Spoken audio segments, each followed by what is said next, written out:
Então, eu peço que você que não curtiu ainda o vídeo aqui, clique em curtir, clique aí no joinha, no gostei, para ajudar esse vídeo a ter mais relevância, isso é importante. Peço que você compartilhe ele para mais pessoas virem aqui participar conosco. Milhões de brasileiros conseguiram atravessar a pandemia por causa do auxílio emergencial, que está aí na porta de acabar, né? E agora existe essa discussão sobre prorrogar ou não por causa do teto de gastos. Qual que é a matemática na cabeça do senhor, caso o senhor seja eleito, para prorrogar isso ou então criar uma nova solução? Bom, primeiramente o conceito é de um compromisso muito fiel e muito grande com a responsabilidade fiscal, com a obediência ao teto de gastos. Não se pode gastar aquilo que não se tem. Então esse compromisso é um compromisso que nós temos de responsabilidade fiscal, alinhados, obviamente, com o governo federal também nesse sentido, para evitar que haja um incremento do déficit público de maneira mais severa. No entanto, nós temos que reconhecer, a pandemia não terminou, há pessoas alcançadas de maneira muito severa pela pandemia e que demandam uma assistência do Estado. Se isso se dará numa modalidade de auxílio emergencial ou algo análogo a isso, algum novo programa, ou no incremento do Bolsa Família, essa é uma solução que se dará a partir da reunião do Colégio de Líderes do Senado Federal, que se possa instituir ali o diálogo para poder definir a melhor forma de fazer isso, e é fundamental que haja um diálogo com o Ministério da Economia para se encontrar uma matemática possível, que eu sei que é difícil, de tentar compatibilizar o teto de gastos públicos com a necessidade de amparar pessoas que estejam vulnerabilizadas pela pandemia. Isso pode ser ampliando, por exemplo, o Bolsa Família, se não for o auxílio de 600, o Bolsa Família num valor menor para mais gente. São alternativas possíveis que devem ser aferidas por técnicos, pelos economistas, pelo Ministério da Economia, pela participação dos senadores e das senadoras, e encontrar dentro de um diálogo de objetivo para ontem, porque isso precisa ter agilidade na solução, não se pode trabalhar com tempo nisso, para que a gente encontre qual o melhor mecanismo. O fato é que precisamos compatibilizar a responsabilidade fiscal, o teto de gastos públicos, que para mim é algo muito importante, com essa necessidade de amparar pessoas realmente necessitadas em decorrência da pandemia. A gente tem algumas propostas relevantes aí, consideradas prioritárias pelo governo federal, como a PEC emergencial, né, senador? Caso o senhor vencendo a disputa e assumindo, isso é um compromisso de já colocar para análise? Outras reformas também devem chegar ao Senado, como a administrativa e tributária? Como é que fica isso? Eu, hora nenhuma, vou impor a minha vontade pessoal, a minha percepção sobre aquilo que é bom, sobre a vontade dos senadores. Para isso, nós temos o Colégio de Líderes do Senado, que se reunirá para definir a pauta do Senado Federal de contribuição para o Brasil. Vou buscar o máximo possível o alinhamento com os demais poderes, inclusive especialmente com o poder executivo, e uma das possibilidades é a PEC emergencial, além da PEC da revisão dos fundos públicos, além da PEC do Pacto Federativo, que compõe esse plano Mais Brasil, além também da reforma tributária, da reforma administrativa. O fato é que nós vamos precisar trabalhar e agir para poder cumprir essa etapa do crescimento do Brasil. É um trinômio que nós vamos trabalhar, que é o da saúde pública, do desenvolvimento social e do crescimento econômico do Brasil. Essa será a prioridade absoluta da gestão do Senado Federal. Senador, o senhor falou sobre essa questão do Colégio de Líderes. Eu me lembro que em 2019, mesmo antes da pandemia, uma das reclamações dos senadores era que não havia nem Colégio de Líderes. Eu cheguei a contar, ficamos quase 3 meses sem reuniões, e também reunião da mesa, passamos quase o ano todo sem.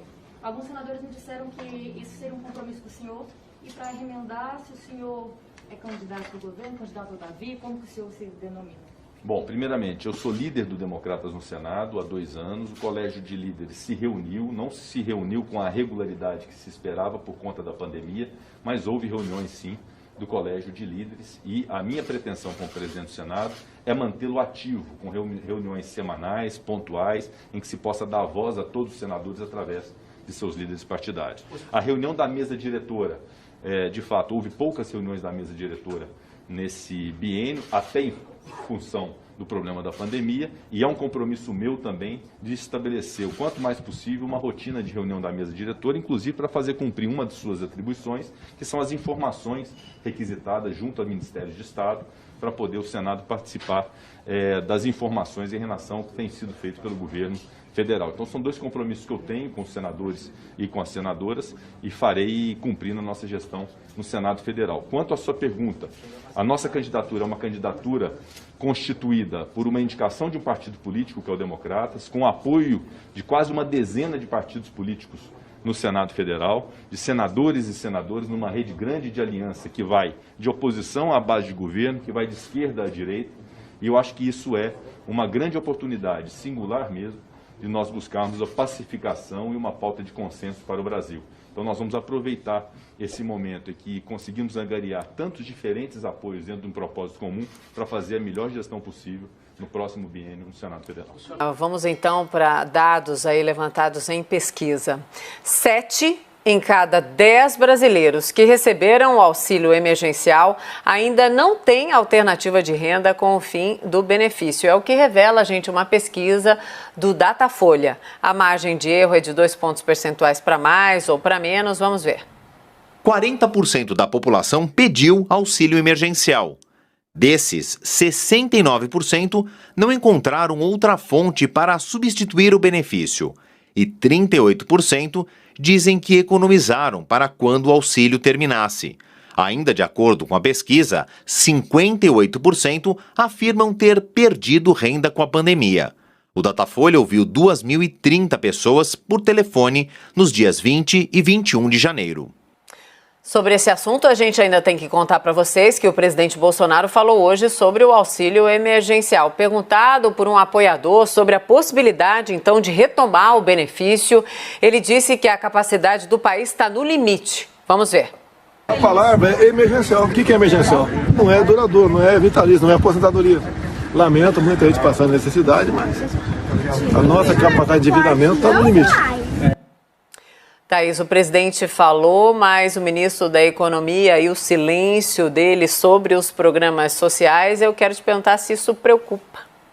Preocupa, Mona Lisa, mas não pelo silêncio atual. Eu me lembro de uma conversa que eu tive ali em meados de junho com os secretários que compõem ali a equipe do Guedes, e a preocupação deles era o seguinte: olha, nós temos que montar urgentemente um plano para fazer a transição entre o auxílio emergencial e um novo programa de renda, o tal do Renda Brasil, enfim, que passou por vários nomes. Então, de junho até o final do ano, toda a tentativa de montagem de algum plano de transição entre o auxílio emergencial e a passagem do ano, ele acabou se perdendo. Então, primeiro adiou por causa da eleição, depois adiou por causa da eleição municipal, agora por causa da eleição na Câmara, e no final das contas, o Brasil ficou sem este plano de transição. E o silêncio do ministro Paulo Guedes sobre esta transição, acreditando nessa recuperação em V, que ela seria capaz de sozinha devolver esses milhões de famílias, essas milhões de famílias brasileiras que ainda não voltaram a encontrar uma fonte de renda, isso é que preocupa, quer dizer, porque na hora que o presidente Bolsonaro e todo o espectro político se derem conta da quantidade de pessoas sem renda e a pressão política que isso faz, o que preocupa é qual é o atalho que vai ser tomado para decidir isso. Então, o fato de não ter este plano de transição e ainda não ter aparecido uma solução que seja responsável e que não coloque o país ainda em maior desequilíbrio é que preocupa mais.